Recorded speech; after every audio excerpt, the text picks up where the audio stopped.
ओम शांति। 30 मई 2025 के मुरली के महावाक्य हैं। आज के साकार मधुर मुरली के सार में मीठे मीठे प्यारे प्यारे शिव बाबा ने कहा, मीठे बच्चे, तुम अभी शांति धाम सुख धाम में जाने के लिए ईश्वरीय धाम में बैठे हो। ये संगम युग परमात्मा और आत्मा के मिलन का युग है। इस धरा पर परमात्मा निराकार साकार ब्रह्मा तन का आधार लेकर के हम बच्चों से मिलन मनाते हैं। इसे ना तो कलयुग कहेंगे, ना इसे सतयुग कहेंगे। इसे संगम युग, जहाँ परमात्मा और आत्मा का मिलन का समय कहा जाता है। हम उस ईश्वरीय धाम के बच्चे हैं, जहाँ परमात्मा हम बच्चों से मिलन मना रहे हैं, पालना दे रहे हैं, टीचर बन पढ़ा रहे हैं, सतगुरु बन साथ ले जाएंगे, पिता बन पालना दे रहे हैं। तो तुम अभी शांति धाम सुख धाम में जाने के लिए ईश्वरीय धाम में बैठे हो। यह सत्य का संग है, जहाँ तुम पुरुषोत्तम बन रहे हो। प्रश्न है, तुम बच्चे बाप से भी ऊंच हो, नीच नहीं, कैसे? उत्तर, बाबा कहते, बच्चे, मैं विश्व का मालिक नहीं बनता, तुम्हें विश्व का मालिक बनाता हूँ, तो ब्रह्मांड का भी मालिक बनाता हूँ। मैं ऊंचते ऊंच बाप तुम बच्चों को नमस्ते करता हूँ, इसलिए तुम मेरे से भी ऊंच हो। मैं तुम मालिकों को सलाम करता हूँ, तुम फिर ऐसा बनाने वाले बाप को सलाम करते हो। ओम शांति। मीठे मीठे रूहानी बच्चों को नमस्ते। रेस्पॉन्ड भी नहीं, बाबा नमस्ते, क्योंकि बच्चे बाबा हमको ब्रह्मांड का मालिक भी बनाते हैं और विश्व का मालिक भी बनाते हैं। बाप तो सिर्फ ब्रह्मांड का मालिक बनते हैं, विश्व का मालिक नहीं बनते। बच्चों को ब्रह्मांड और विश्व दोनों का मालिक बनाते हैं। तो बताओ, बड़ा कौन ठहरा? बच्चे ठहरे ना, बच्चे बड़े ठहरे ना, इसलिए बच्चे फिर नमस्ते करते हैं। बाबा, आप ही हमको ब्रह्मांड और विश्व का मालिक बनाते हो, इसलिए आपको नमस्ते। मुसलमान लोग भी मालिकुम सलाम, मालिकुम सलाम, सलाम मालिकुम कहते हैं ना। तुम बच्चों को यह खुशी है जिनको निश्चय है। निश्चय बिगर तो कोई यहाँ आ भी ना सके। यहाँ जो आते हैं वह जानते हैं हम कोई मनुष्य गुरु के पास नहीं जाते, मनुष्य बाप के पास, टीचर के पास, वह मनुष्य गुरु के पास नहीं जाते। तुम आते हो रूहानी बाप, रूहानी टीचर, रूहानी सतगुरु के पास। वह मनुष्य तो अनेक हैं, यह एक ही है। यह परिचय कोई को भी था नहीं। भक्ति मार्ग के शास्त्रों में भी है कि रचता और रचना को कोई भी नहीं जानते। न जानने कारण उनको आर्फन कहा जाता है। जो अच्छे पढ़े लिखे होते हैं समझ सकते हैं, हम सभी आत्माओं का बाप एक ही निराकार है। वह आकर के बाप, टीचर, सतगुरु भी बनते हैं। गीता में भी श्री कृष्ण का नाम बाला है। गीता है सर्वशास्त्रमय शिरोमणि, सबसे उत्तम ते उत्तम। गीता को ही माई बाप कहा जाता है और जो भी शास्त्र हैं उनको माता पिता नहीं कहेंगे। श्रीमद् भगवत गीता माता गाई जाती है। भगवान के मुख कमल से निकली हुई गीता का ज्ञान। ऊंचते ऊंच बाप है तो जरूर ऊंचते ऊंच की ही गाई हुई गीता हो गई क्रिएटर। बाकी सब शास्त्र हैं, उनके पत्ते, क्रिएशन, रचना से कभी वर्षा मिल ना सके। अगर मिलेगा भी तो अल्पकाल के लिए। दूसरे इतने ढेर शास्त्र हैं जिनके पढ़ने से अल्पकाल का सुख मिलता है। एक जन्म के लिए जो मनुष्य ही मनुष्यों को पढ़ाते हैं, हर प्रकार की जो भी पढ़ाइयाँ हैं वह अल्पकाल के लिए मनुष्य मनुष्य को पढ़ाते हैं। अल्पकाल का सुख मिला, फिर दूसरे जन्म में दूसरी पढ़ाई पढ़नी पड़े। यहाँ तो एक निराकार बाप ही है जो 21 जन्मों के लिए वर्षा देते हैं। कोई मनुष्य तो दे ना सके, वह तो वर्थ नौचा पहनी बना देते हैं। बाप बनाते हैं पाउंड्स। अभी बाप बैठ बच्चों को समझाते हैं, तुम सब ईश्वर के बच्चे हो ना। सर्वव्यापी कहने से अर्थ कुछ नहीं समझते। सब में परमात्मा है तो फिर फादरहुड हो जाता है। फादर ही फादर तो फिर वर्षा कहाँ से मिले? किसका दुख कौन हरे? बाप को ही सुख करता दुख हरता कहते हैं। फादर का तो कोई अर्थ ही नहीं निकलता। बाप बैठ समझाते हैं, यह है ही रावण राज्य। यह भी ड्रामा में नूंद है, इसलिए चित्रों में भी क्लियर कर दिखाया है। तुम बच्चों की बुद्धि में है, हम पुरुषोत्तम संगम युग पर हैं। बाप पुरुषोत्तम बनाने आए हुए हैं। जैसे बैरिस्ट्री, डॉक्टरी आदि पढ़ते हैं, जिससे मर्तबा पाते हैं, समझते हैं इस पढ़ाई से हम फलाना बनूंगा। यहाँ तुम सत्य के संग में बैठे हो, जिससे तुम सुख धाम में जाते हो। सत्य धाम भी दो हैं, एक सुख धाम, दूसरा है शांति धाम। यह है ईश्वर का धाम। बाप रचता है ना। जो बाप द्वारा समझकर होशियार होते जाते हैं, उनका कर्तव्य है सर्विस करना। बाप कहेंगे, तुम अभी समझदार होशियार हुए हो तो शिव के मंदिर में जाकर समझाओ। उन्हें बोलो, इस पर फल फूल, मक्खन, घी, अख के फूल, गुलाब के फूल वैरायटी क्यों चढ़ाते हो? कृष्ण के मंदिर में अख के फूल नहीं चढ़ाते हैं, वहां बहुत अच्छे खुशबूदार फूल ले जाते हैं। शिव के आगे अख के फूल तो गुलाब के फूल भी चढ़ाते हैं। अर्थ तो कोई जानते नहीं है।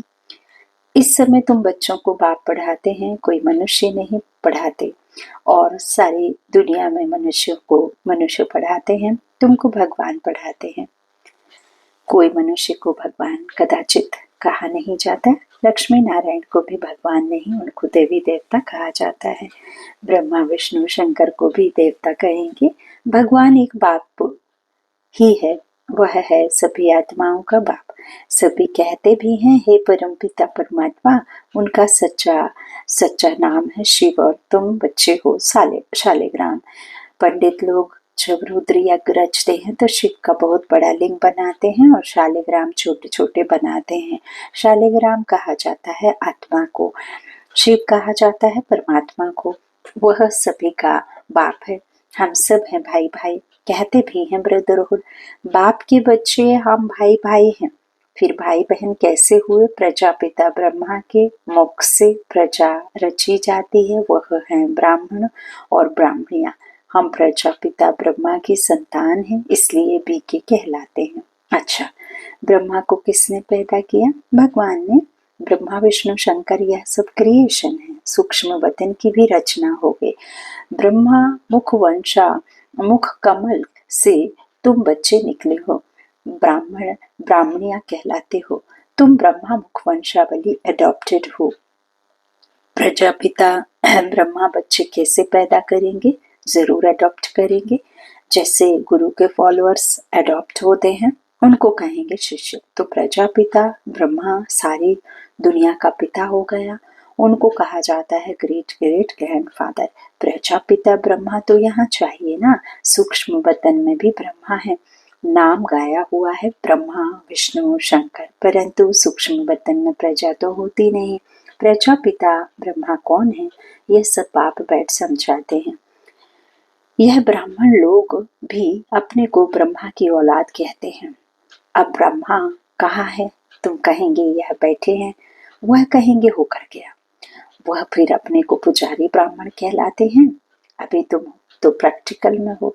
प्रजापिता ब्रह्मा के बच्चे आपस में भाई बहन हो गए।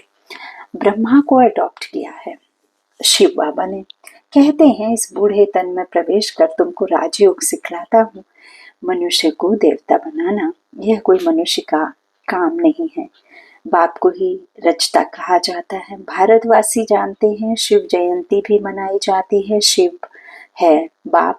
मनुष्यों को यह भी पता नहीं है कि देवी देवताओं को यह राज्य किसने दिया। स्वर्ग का रचयिता है ही परमात्मा, जिसको पतित पावन कहा जाता है।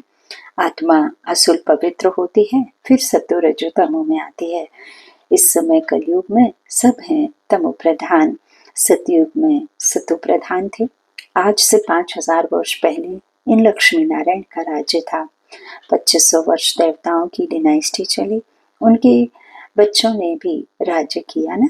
Lakshmi Narayan the first, the second, ऐसे चला आता है। मनुष्यों को इन बातों का कुछ भी पता नहीं। इस समय है सब तमो प्रधान पतित। यहाँ एक भी मनुष्य पावन हो नहीं सकता। सभी पुकारते हैं पतित पावन आओ। तो पतित दुनिया हुई ना, इनको ही कलयुग नरक कहा जाता है, दुख की दुनिया कहा जाता है। नई दुनिया को स्वर्ग पावन सत्व प्रधान दुनिया कहा जाता है। फिर पतित कैसे बने यह कोई नहीं जानते। भारत में एक भी मनुष्य नहीं जो अपने 84 जन्मों को जानता हो। मनुष्य मैक्सिमम 84 जन्म लेते हैं, मिनिमम एक जन्म। भारत को अविनाशी खंड माना गया है, क्योंकि यही धरनी पर भगवान आते हैं, और भगवान की धरनी भला कैसे विनाश हो सकती। क्योंकि यहाँ ही शिव बाबा का अवतरण होता है। भारत खंड कभी विनाश हो नहीं सकता। बाकी जो अनेक खंड हैं वह सब विनाश हो जाएंगे। विनाश अर्थात परिवर्तन, नए से पुराने, पुराने से नए होने के लिए प्रकृति अपना स्वरूप बदलती है, परिवर्तन करती है। तो भारत खंड कभी विनाश नहीं हो सकता। इस समय आदि सनातन देवी देवता धर्म प्रायः लोप हो गया है। कोई भी अपने को देवता नहीं कहलाते, क्योंकि देवताएं सतो प्रधान पावन थे। अभी तो सभी पतित पुजारी बन गए हैं। यह भी बाप बैठ समझाते हैं। भगवान बाज है ना, भगवान सभी का बाप है। वह एक ही बार भारत में आते हैं। कब आते हैं? पुरुषोत्तम संगम युग पर। इस संगम युग को ही पुरुषोत्तम कहा जाता है। यह संगम युग है कलयुग से सतयुग, पतित से पावन बनने का। कलयुग में रहते हैं पतित मनुष्य, सतयुग में है पावन देवता, इसलिए इनको पुरुषोत्तम संगम युग कहा जाता है।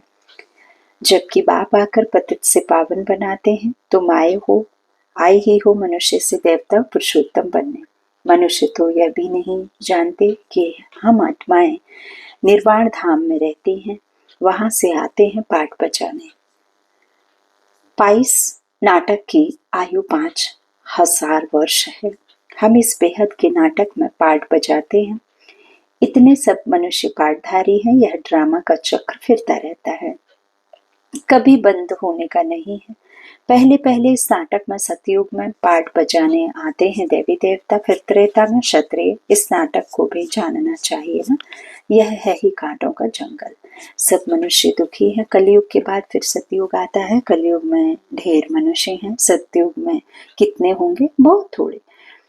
आदि सनातन सूर्यवंशी देवी देवताएं ही होंगी। यह पुरानी दुनिया अब बदलनी है। मनुष्य सृष्टि से फिर देवताओं की सृष्टि होगी। आदि सनातन देवी देवता धर्म था, परंतु अब अपने को देवता कहलाते नहीं, अपने धर्म को ही भूल गए हैं। यह सिर्फ भारतवासी ही हैं जो अपने धर्म को भूल गए हैं। हिंदुस्तान में रहने के कारण हिंदू धर्म कह देते हैं। देवताएं तो पावन थे, यह हैं पतित, इसलिए अपने को देवता कह नहीं सकते। देवताओं की पूजा करते रहते हैं, अपने को पापी नीच कहते। अब बाप समझाते हैं तुम ही पूज्य थे, फिर तुम ही पुजारी पतित बने हो। हम सो का अर्थ भी समझाया है। वह कह देते आत्मा सो परमात्मा। यह है झूठा अर्थ, झूठी काया, झूठी माया। सतयुग में ऐसे नहीं कहेंगे।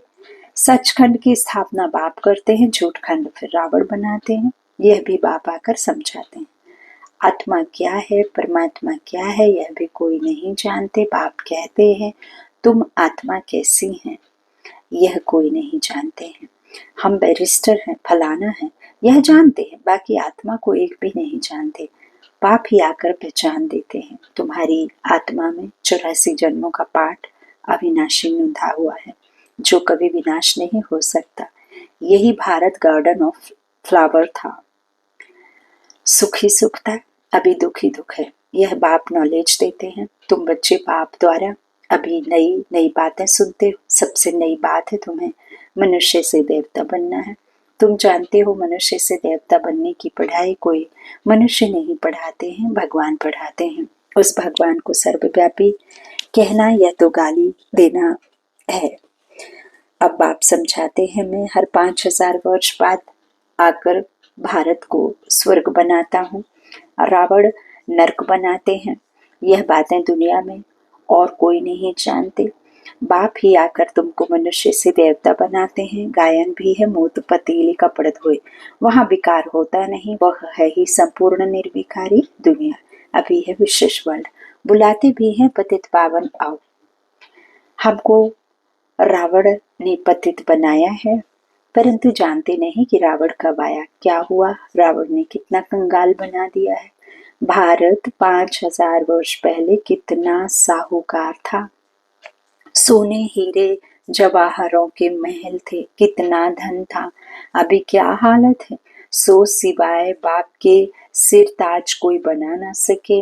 अभी तुम कहते हो शिव बाबा भारत को हेवन बनाते हैं, अब बाप कहते मौत सामने खड़ा है, तुम वानप्रस्थी हो, अब जाना है वापस, इसलिए अपने को आत्मा समझो। माँ में कम याद करो तो पाप भस्म हो जाएंगे। अच्छा, मीठे मीठे सिक्के लदे बच्चों प्रति माता पिता बाप दादा का याद प्यार और गुड मॉर्निंग। रूहानी बाप के रूहानी बच्चों को नमस्ते। हम रूहानी बच्चों की रूहानी माता पिता बाप दादा को याद प्यार और गुड मॉर्निंग। धारणा के लिए मुख्य सार है, पहला बाबा ने कहा हम ब्रह्मा मुख वंशावली ब्राह्मण हैं, स्वयं भगवान हमें मनुष्य से देवता बनाने की पढ़ाई पढ़ा रहे हैं। इस नशे और खुशी में रहना है, पुरुषोत्तम संगम युग पर पुरुषोत्तम बनने का पुरुषार्थ करना है। दूसरा, अभी हमारी वानप्रस्थ अवस्था है, मौत सामने खड़ा है, वापस घर जाना है, इसलिए बाप की याद से सब पापों को भस्म करना है। वरदान दिया बाबा ने, नॉलेज रूपी चाबी द्वारा भाग्य का अखुट खजाना प्राप्त करने वाले माला माल भव। संगम युग पर सभी बच्चों को भाग्य बनाने के लिए नॉलेज रूपी चाबी मिलती, चाबी लगाओ और जितना चाहे उतना भाग्य खजाना लो। भाग्य का खजाना लो। चाबी मिली और माला माल बन गए। जो जितना माला माल बनती हैं उतना खुशी स्वतः रहती है। ऐसे अनुभव होता है जैसे खुशी का झरना अखुट विनाशी बहता ही रहता है।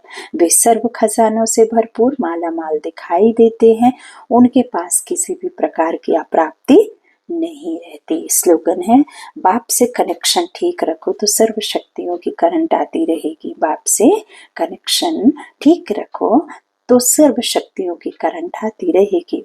अव्यक्त इशारे, रूहानी रॉयल्टी और प्यूरिटी की पर्सनालिटी धारण करो। जितनी पवित्रता है उतनी ब्राह्मण जीवन की पर्सनालिटी है। अगर पवित्रता कम तो पर्सनालिटी कम। ये प्यूरिटी की पर्सनालिटी सेवा में भी सहज सफलता दिलाती है, लेकिन यदि एक विकार भी अंश मात्र है तो दूसरे साथी भी उनके साथ जरूर होंगे। जैसे पवित्रता का सुख शांति से गहरा संबंध है, ऐसे अपवित्रता का भी 5 विकारों से गहरा संबंध है। इसलिए कोई भी विकार का अंश मात्र ना रहे तब कहेंगे पवित्रता की पर्सनालिटी द्वारा सेवा करने वाले। अच्छा, ओम शांति।